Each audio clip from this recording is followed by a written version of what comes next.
Hello students, एडुविला point channel में आपका स्वागत है। आज हम करेंगे क्लास 7 की वर्कशीट नंबर 31। ये वर्कशीट होगी सामाजिक विज्ञान, सामाजिक एवं राजनीतिक जीवन से।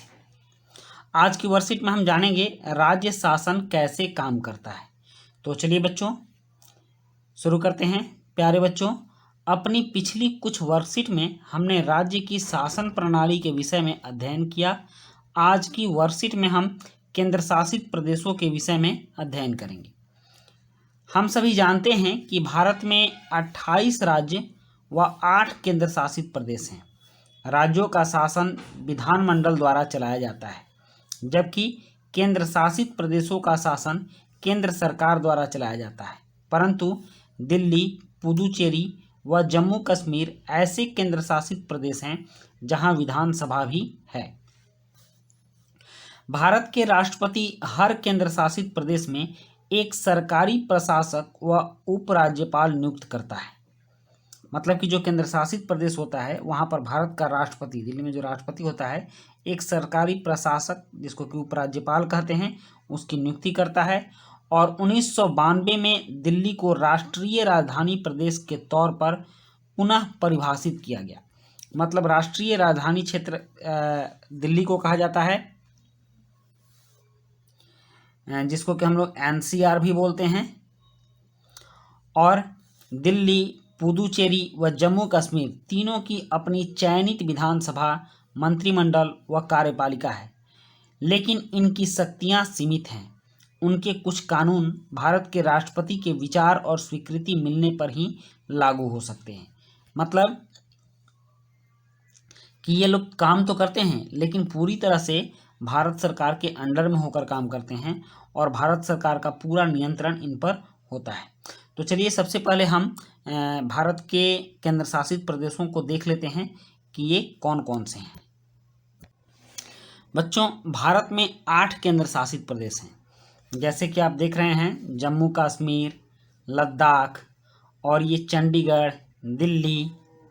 उसके बाद अगर आप दक्षिण की ओर आते हैं तो यहाँ देखिए, यहाँ दमन और दीव और दादर और नगर हवेली ये मिलकर एक हो गए हैं। इसकी गणना अब एक ही होती है।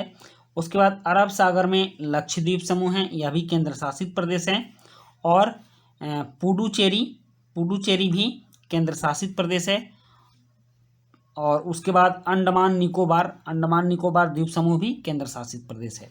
तो इस तरह से भारत के ये सारे केंद्र शासित प्रदेश हैं जहां केंद्र सरकार अपने उपराज्यपाल के माध्यम से शासन करती है। अब यहाँ एक वर्ग पहेली दी गई है और इसमें भारत के केंद्र शासित प्रदेशों के नाम दिए गए हैं। कृपया उन्हें खोज कर लिखिए। तो सबसे पहले देखिए, यहाँ दिया गया है अंडमान निकोबार द्वीप, आप इसको लिखेंगे। उसके बाद है लक्षद्वीप, ये भी हो गया। यहाँ है दिल्ली, और दिल्ली के बाद इस जगह पर है चंडीगढ़।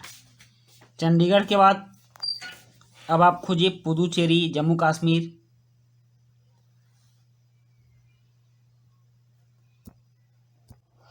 यहाँ देखिए जम्मू कश्मीर यहाँ है, और दमन और दीव यहाँ है। अब यहाँ कुछ गतिविधि दी गई है और इन गतिविधि को आपको अपने शिक्षक और परिवारजनों की सहायता से करना है। गतिविधि 1 है कि भारत के सभी केंद्र शासित प्रदेशों के उपराज्यपाल या प्रशासक के नाम अपने परिवारजनों अथवा अध्यापक की सहायता से पता करके लिखिए। तो आप ये पता करेंगे, नेट की भी सहायता आप इसमें ले सकते हैं। और दूसरी गतिविधि है कि दिल्ली की अपनी विधानसभा है। इस भारत के ऐसे और कितने केंद्र शासित प्रदेश हैं जिनकी अपनी विधानसभा है, उनके नाम लिखिए। तो यहाँ देख लीजिए, यहाँ दिया हुआ भी है कि दिल्ली, पुदुचेरी और जम्मू कश्मीर ऐसे 3 केंद्र शासित प्रदेश हैं जिनकी अपनी विधानसभा है और ये अपना शासन खुद चलाते हैं। तो बच्चों, आज की वर्कशीट में हमें इतना ही करना था और जो गतिविधि है आप स्वयं से कर लेंगे। इसी के साथ आपकी ये वर्कशीट कंप्लीट होती है। मिलते हैं नेक्स्ट वर्कशीट में। Thank you.